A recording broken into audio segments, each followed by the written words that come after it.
Welcome to the LPP podcast. LPP is the Life Process Program, a non-12-step program for people who want to ameliorate addiction and addiction-related issues in their lives.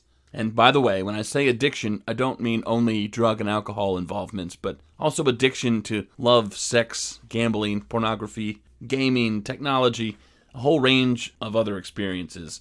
To learn more about our program or to check out free resources like articles, videos, blogs, and podcast episodes like this one related to solving addiction-related problems, visit our website at lifeprocessprogram.com or follow us on social media using any of the links in the show notes. You're listening to a segment called MMA, Monday Morning Ammunition. Some of our shows are long-form interviews. Monday Morning Ammunition episodes are weekly, short educational segments that you might listen to during your Monday morning routine or your Monday morning commute. Today, you will hear part 6 of an 8-part discussion that I recorded with LPP creator, Dr. Stanton Peele. You may wonder, why are there 8 separate segments? And that's because our program consists of 8 modules, each of which encourage participants to think critically about different dimensions of their lives and what it is that they'd like to accomplish. So today, we discuss Module 6, Social Support. Enjoy the show.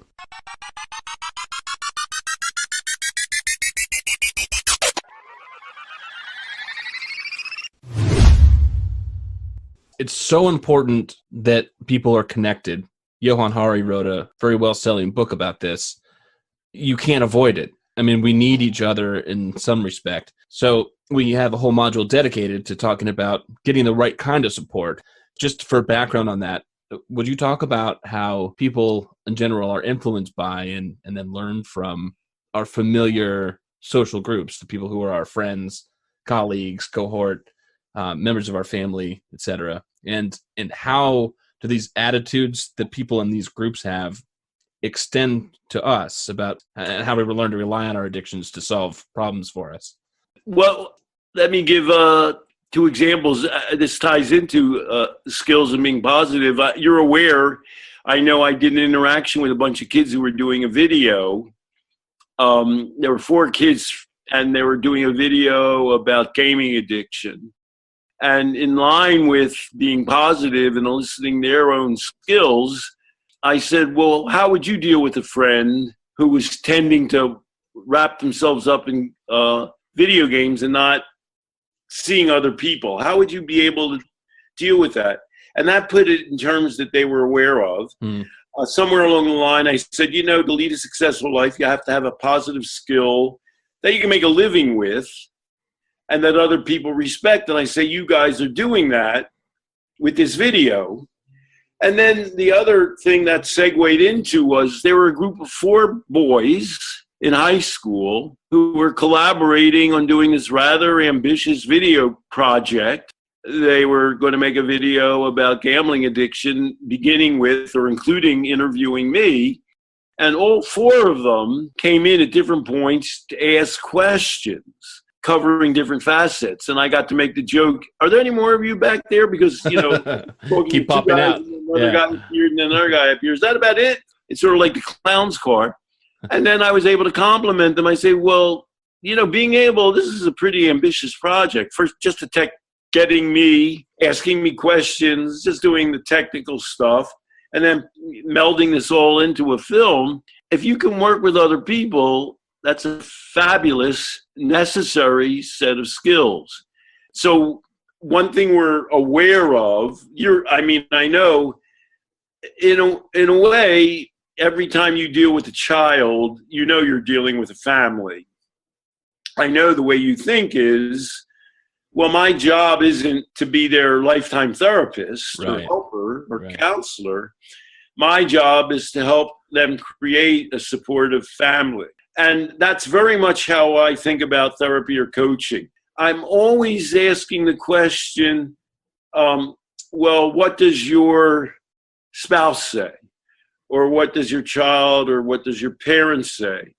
And I'm doing that for a couple of reasons. I'm going at some point.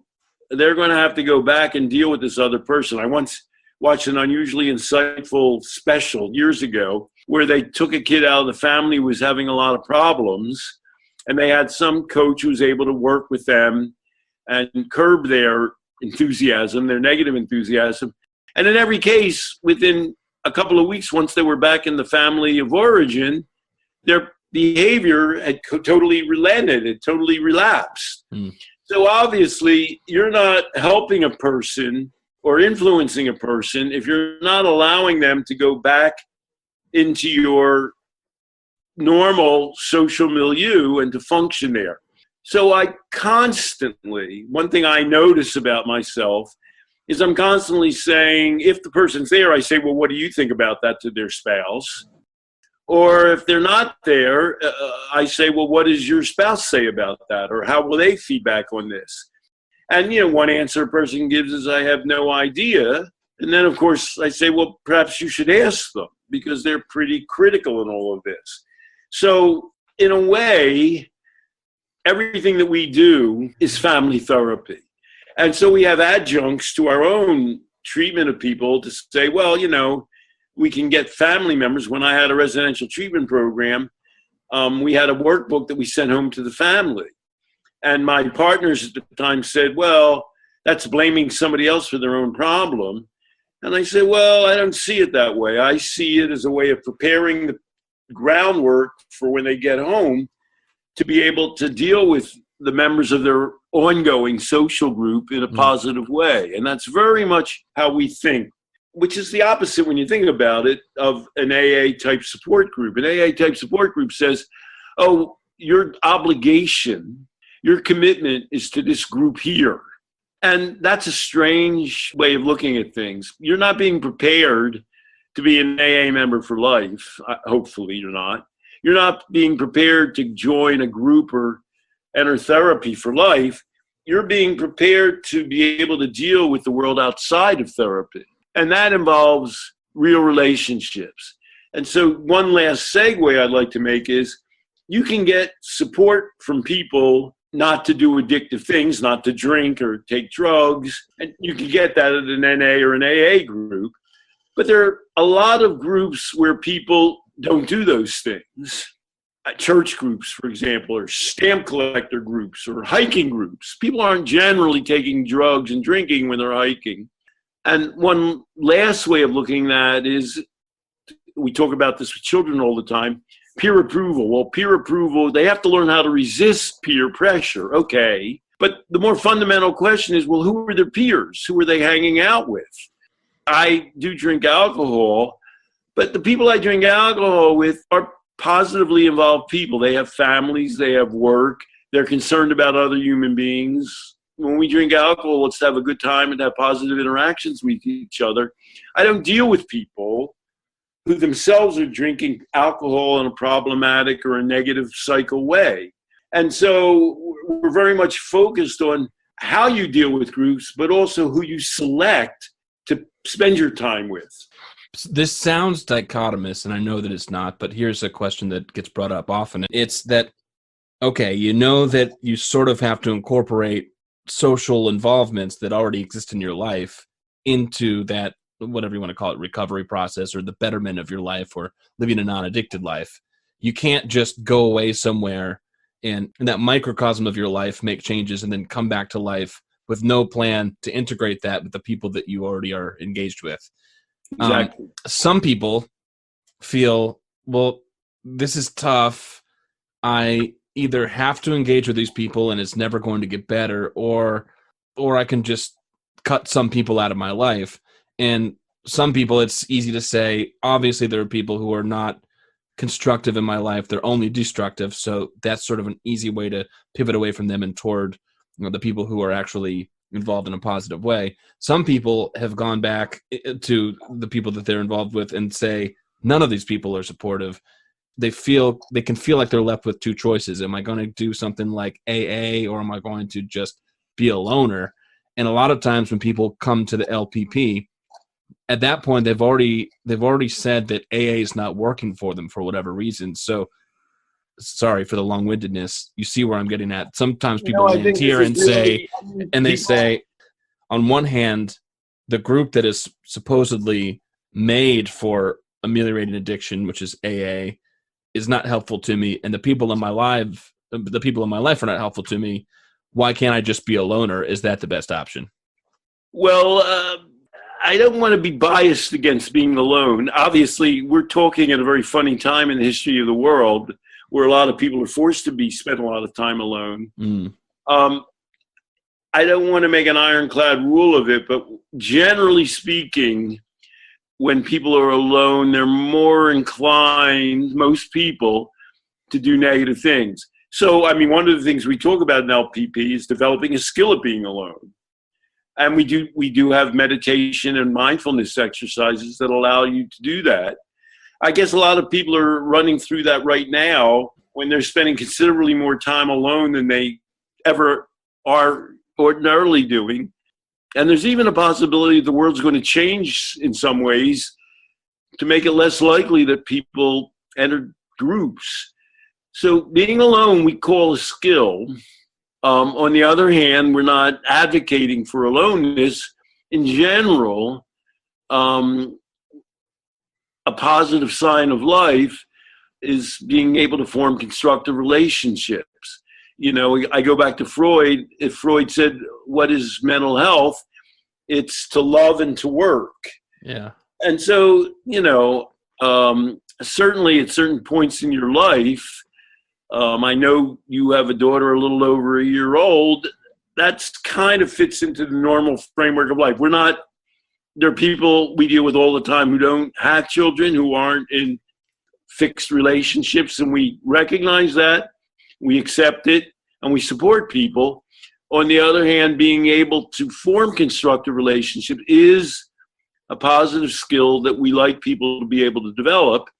We like them also to be able to develop an ability to get involved with groups of people other than addiction therapy groups as a way of expanding, you know, what is it you like to do? Do you like to hike? Do you like to be politically active? Do you like to focus on skills like woodworking? Do you like to fly? I mean, in general, people have some kind of repertoire of things they like to do that can be plugged into groups. And we want and hope that people will be parts of communities. In general, we find that community support it's not like oxygen that you can't live without it, but in general, it's a fundamental success predictor for people. People will do better if they have more people counting on them, more people who they can turn to for help. If they can have intimate relationships, if they can express and experience love, if they have other people to talk to in meaningful ways, those are all positive predictors. And, you know, this coronavirus has come at a funny time. I mean, they do surveys all the time where they ask people something like, do you have anybody you can share your problems with? And that number seemingly always gets larger. There's some large percentage of adults in America, and children as well, who don't have those kinds of relationships, like 30 and 40%. And so one unknown in our current environment, and people are writing about what is video game addiction for kids, what's that all about, or electronic addiction. And in many cases, there's a picture that people present of a child who sort of never leaves their house. That used to be kind of a psychopathology, but we sort of had already begun to live in a world, you know, kids used to hang around at malls and parents could worry about what that meant. But now there's a kind of a bedroom-oriented world where many teenagers rarely see anybody other than at the other end of an electronic device. And this whole epidemic now has made that almost a worldwide characteristic. Yeah. So we're going to come out at the other end of this, some people think possibly, with a whole brave new world. And that's one area, relationships and intimacy, that we haven't figured out yet. Now, obviously, we're in the Life Process Program, which is an online program. We don't actually sit in a room with people. So on the one hand, we're in a demonstration of that development. On the other hand, we hope, and we also provide support groups with LPP members. We're also an example of how we're going to ameliorate aloneness and isolation in a world where even before what's happening now had become reality. And we're trying to use the internet and Zoom as a really meaningful way to try and develop relationships with people. One would think that there are always going to be limits on that. Just for example, you're not going to be able to get pregnant and have children that way, I'm pretty sure, although you now can mail letters over the internet. So, I don't know what's going to be possible. But we're negotiating that realm of intimacy in a modern world now because we recognize that intimacy and community are fundamentals to a well-balanced and healthy life. You could put me on an island with all the ingredients to make an iPhone, and I would never be able to do it. Right. What I mean by that, of course, is that you can kind of talk to people about, all right, you want to be alone. Let's first think about how you can be alone in the healthiest way possible. And then also, we got a nudge to say, there's no doubt you're going to come in contact with other human beings. Now, how are you going to do that in a way that, on one hand, allows you to do it healthily, that's not going to feed into an addiction? And on the other hand, how can you make yourself available for the possibility of connection should it arise? Right. And how are you going to meet people digitally? It's a giant realm. And we're at a time where the trends are not positive. The Monitoring the Future study has found that over the last 10 years, adolescents have become progressively more depressed. And one person named Zwengi says that's directly linked in the 2019 World Happiness Report, directly linked to the fact that people, I think she calls them digital addictions, because kids have more and more digital addictions. And so it's an area of concern that, among other things, how do human beings actually meet? And you're more aware, Zach, you have a daughter who used to go to daycare, but you work in a school system, which isn't existing right now. And, everybody talks about homeschooling. Is that possibly what's going to be pervasive in our futures? We're undergoing potential shifts now that are going to, require rethinking some of the basics of what we're about. But I'm happy that we have a lot of caring coaches. I know you and your colleagues, all of them, are human beings who are able to communicate concern and real feelings for people across digital media. And maybe we could be leaders in making that kind of communication and that kind of intimacy a reality. Yeah. Just one last point on that. Right now I'm doing remote teaching, as you mentioned. And one of the things I was just talking about with a podcast guest the other day was parents are kind of wondering, sort of tongue-in-cheek, some seriously, what are my kids up to at school? Because we have this ostensibly 7-hour day, but the things that kids are doing, they're getting done in like 1 or 2 hours, if that.